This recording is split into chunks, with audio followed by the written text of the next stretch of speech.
အပိုင်း6ရွာဦးကျောင်းဆရာတော်ကဒီနတ်စင်ကုန်းမှာနေသည့်သူအကုန်လုံးကိုမောင်းထုတ်တော်မူဆိုသည့်သတင်းသည်ဟိုးလေးကြော်ကြော်ဖြစ်ရပြီအမှန်ဆိုဆရာတော်ဖျားကလည်းဒီစကားဘယ်ပြောထွက်ပါမလဲရခင်ကပြင်ထောင်ပြင်ကာလေးနဲ့တရားဘာဝနာပွားများအားထုတ်လာခဲ့ရသည်အနေနဲ့အရရက်ကစီးပွားရေးသမားတွေဒီရွာနဲ့အနီးတစ်ဝိုက်ကိုရောက်မှပြင်ထောင်ချောင်းကလေးကနေအုတ်ချောင်းဖြစ်ခဲ့ရသည်ချောင်းတစ်ဖက်ကကြည့်ရင်ရွှေရောင်တလက်လက်တောက်နေသည့်ဈေးသီးသစုနှင့်တီတီမမဖြစ်နေသည့်အုတ်ချောင်းကိုတွေ့ရပေမည်အခါကြီးရက်ကြီးဆိုတိုင်းရွာထဲကတာမကစီးပွားလာရှာသည့်အကူကုံလုံးဥပုပ်တဲ့လာဆောင်ကြသည်စွန်းဆန်တတ်နိုင်သည့်သူများကစွန်းဆန်လောင်းသည်မုံပဲတရေစာနှုတ်စီ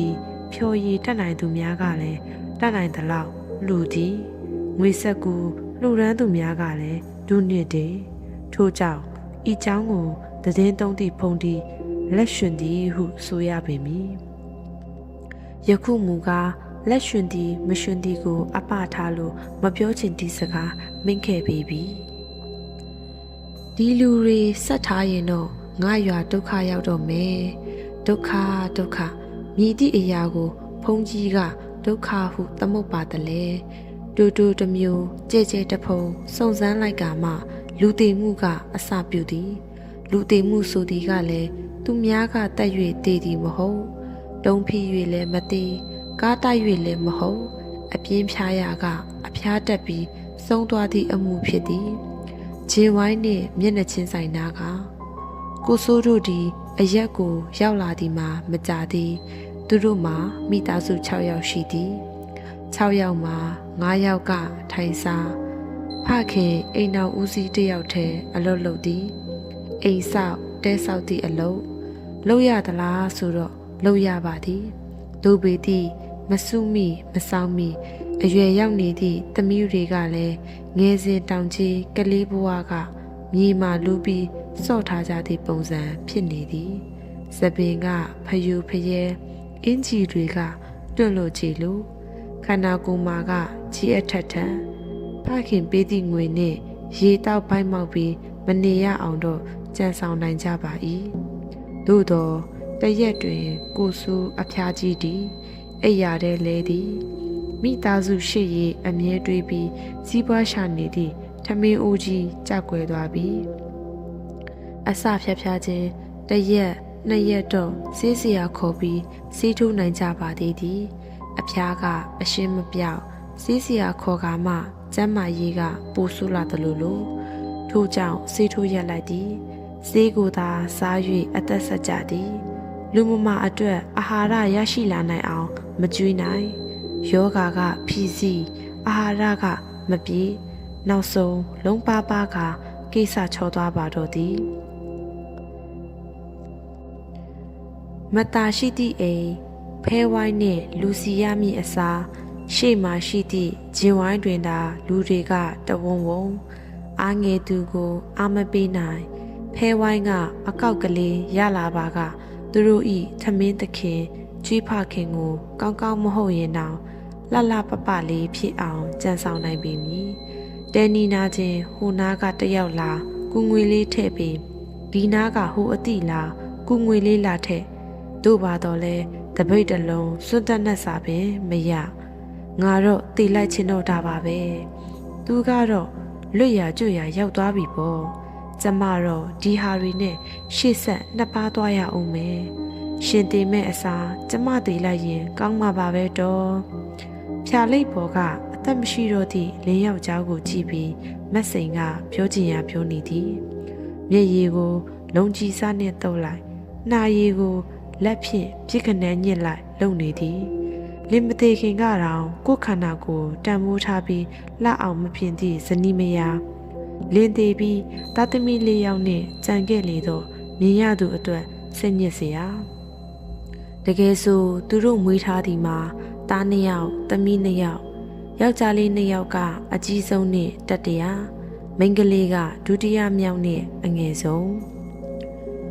သားအကြီးသမီးအကြီးတွေကလုံနိုင်ကိုင်နိုင်သည့်အရွယ်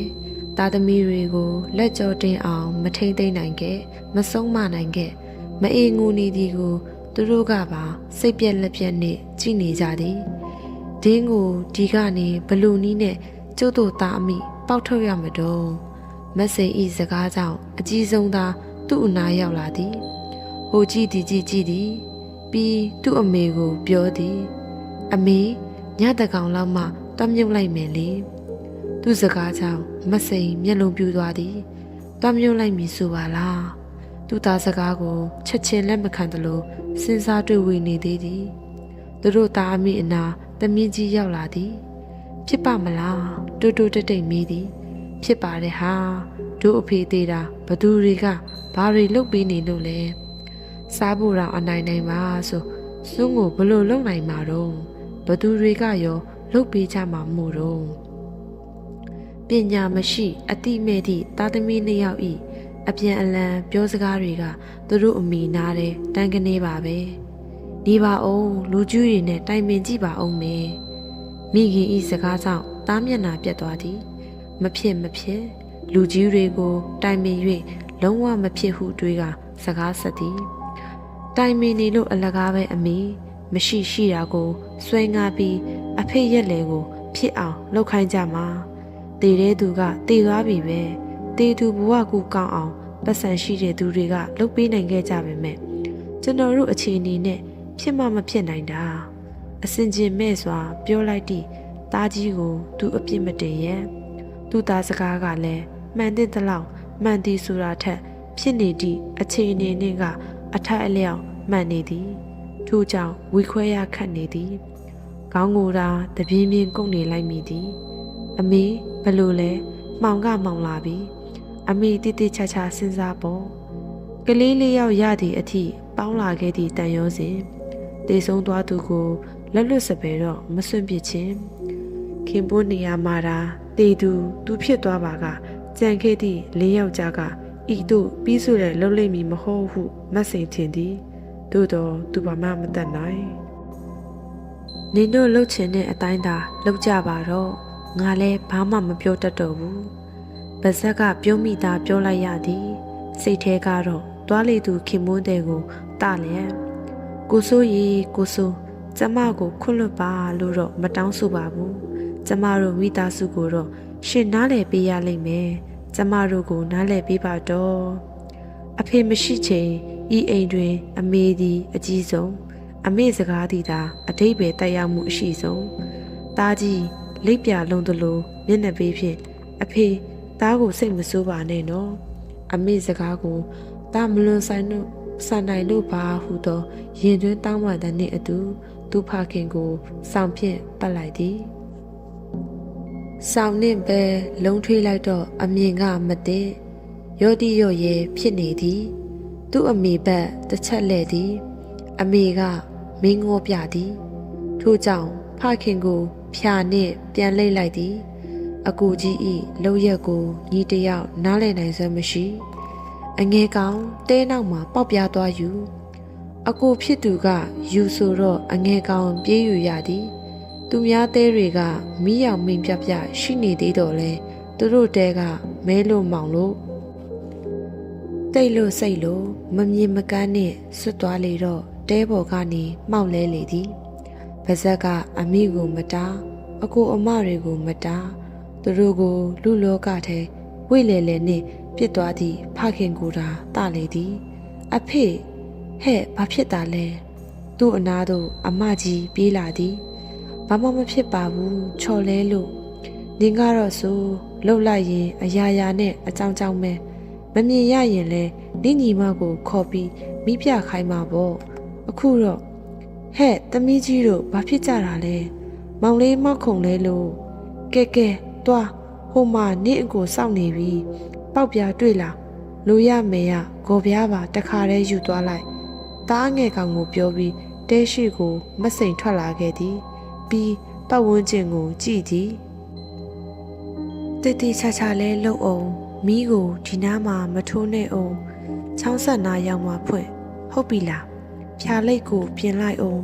တော်တော်ကြာပြုတ်ကျနေမှအေးနောက်တစ်ခါစောင့်လိုက်အောင်ဟုတ်ပြီသွားတော့ဘ သူတွေမင်းမေးဟိုနာဒီနာလို့သာပြောကြားလားမိခင်အတန်အဆုံးအကိုကြီးနောက်သို့အငဲကောင်လိုက်ရသည်အကိုကြီးကဒီဆက်ကိုကရန်အကြံပေးသူမှုပတ်ဝန်းကျင်ကိုလည်းမကြောက်ညအမောင်ရံကိုလည်းဂယုမဆိုင်အငဲကောင်ကကြောက်သည်လန့်သည်သူများတွေမီးလာမိအချိန်ကိုတွေးပြီးပူနေသည်ပေါက်ပြားကိုပခုံးပေါ်တင်ပြီးထမ်းထားသည်ဂေါ်ပြားကိုတော့လက်ကကင်လာသည်ခြေလန်းချင်းကမများအကိုနဲ့တူဝါဒပြန်ခန့်ဝေးသည်တခါတရံပေါက်ပြားကလွတ်လွတ်ကျသွားသေးသည်အဖေတယောက်လုံးကိုထမ်းပြီးသွားနေသည့်အကိုကြီးကိုစောင့်ပါအောင်ဟုပြောရန်ကလည်းမဖြစ်ထို့ကြောင့်ကြောက်စိတ်ကိုအသာထား၍အကိုကိုမိရန်သာအားစား၍လာခဲ့လေရာတနေရအရောက်ဘယ်လဲခြုံပုကြားကနေအရိပ်မဲကြီးနှင့်အတူလူတစ်ယောက်ထွက်လာသည်ယခုမှထွက်လာ၍သူနှင့်တက်တက်တိုးခြင်းဖြစ်သည်ထိုလူသာစောစောထွက်လာပါက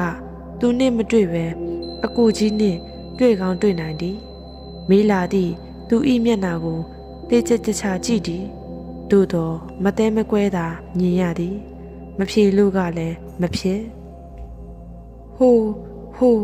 ဟိုနာဘယ်နာလဲဟိုဘက်လက်ညှိုးဖြင့်ချောင်းတစ်ဖက်ကန်းကိုထိုးပြလိုက်သည်ဘာသွားလို့မလို့လဲဓာတ်မီသွားပေးမလို့ညကြီးမင်းကြီးတယောက်တည်းသွားရတာမကြောက်ဘူးလားကွဒီဘက်မှာကားမောက်တည်ထားတဲ့သူတွေအများကြီးနော်ကြောက်ပါတယ်ဆိုမှပြူး6ဖြဲ6နဲ့တွေ့နေရသည်မကြောက်ဘူးလေးတန်းကိုမြင့်ခါးကိုဆန့်ပြီးအငဲကောင်ပြောလိုက်သည်ဒူးကောင်နှစ်ခုကတော့ဟိုဘက်ဒီဘက်ရိုက်လွန်းလို့အတန်တွေတောင်မြည်နေပြီတေးကြလားအမေကပြောတယ်တရေဆိုတာတကယ်မရှိဘူးတဲ့အလားကြီးပါလားတစီတရေဆိုတာတကယ်ရှိတယ်ကွမယုံရင်မျက်လက်ထဲကဓာတ်မီနဲ့ငါမျက်နှာကိုတက်တက်ထိုးကြည့်လိုက်ပြောနေတယ်လေထိုးကြည့်လိုက်လို့မျက်လုံးကပြူးပြူးသွားတွေကရှေ့ကိုထွက်နေသည်အငဲကောင်ဓာတ်မီနဲ့ထိုးတီနဲ့တပြိုင်တည်းမျက်နှာကြီးရှေ့တိုးလာသည်အမေအော်နဲ့တန်ကြီးနဲ့အတူတဟုန်ထိုးပြေးထွက်လိုက်မိသည်ဟာဒီကလေးလူကားဖြင့်ကြောက်နေသည်ဒါကူများမကြောက်သေးဘူးတဲ့မှတ်ပလားဘာတွေရည်နေတာလဲထွက်သွားတာဖြင့်ကြာပြီမင်းကဒီနားရှိသေးစေးကုန်နေပြီကွပေးပတ်စံငါပဲသွားဝယ်တော့မယ်ဘိန်းစားဖိုးသမားတွေကကလေးကိုစနောက်ပြီးရည်နေသေးသည်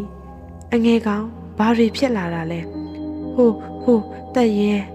ဘဲကတရဲလဲစောင့်နေတာကြားလာပြီမရောက်လာလို့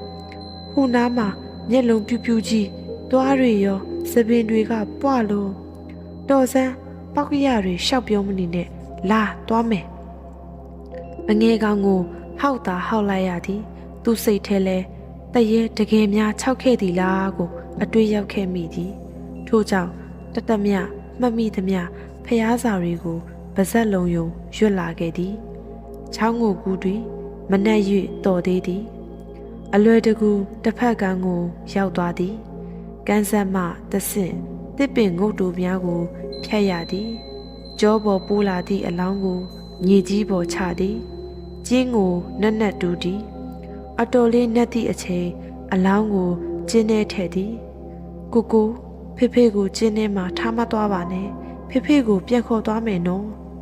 အငဲကောင်ကငိုတန်ပါကြီးနှင့်တောင်းဆိုသည်မျက်ရည်တွေတလိမ့်လိမ့်ကျလာသည်အငဲကောင်ကိုငေါက်ရမည်အစားသူ့ပါယူကျုံမရဖြစ်နေမိသည်ညီလေးစိတ်ထိန်မှပေါ့ဖေကတေရွားပြီလေဟဲ့ဖေမတေဘူးဖေကိုထားမသွားပါနဲ့အငဲကောင်ဘာပြောသူဂယုမဆိုင်နိုင်ကျင်းထဲရောက်နေသည့်အလောင်းကိုမြေဖို့သည်ဂေါ်ပြားနှင့်ဆွဲသည်ဂေါ်ပြားဖြင့်ထိုးကော်၍မြေထပ်ဖို့သည်စိတ်ထဲမှာတော့ဖေသားကိုခွန့်လွတ်ပါဟုသာအငဲကောင်ကိုနှစ်သိမ့်ပေးရင်လာလန်းအတိုင်းပြန်ခဲ့ကြသည်တဲအဝတွင်မစိန်ကစီးကြိုနေသည်အစဉ်ပြေခဲ့ကြလားပြေပါတယ်ဟုသာပြောပြီး တဲထဲဝင်လိုက်သည်တဲထရံမှာချိတ်ထားသည့်ဖခင်၏ဓာတ်ပုံကိုမြင်တော့အတူချ၍ငုံမိသည်ထရံကိုလည်းလက်သီးနှင့်ထိုးသည်အမေကလည်းမတားညီမတွေကလည်းမတားအငယ်ကောင်ကလည်းမတားပါတမိသားစုလုံးငူမြဲငူနေကြသည်သူတို့မိသားစုအပူလုံးကြွသလောက်တစ်ဖက်လောင်းကစားဝိုင်းကလည်းအော်တန်မပြဲလောင်းကစားအလုံးမပြဲတစ်ဖက်မိသားစု၏ဒုက္ခကိုဟားတိုက်၍ရည်နေကြတဲ့ရောင်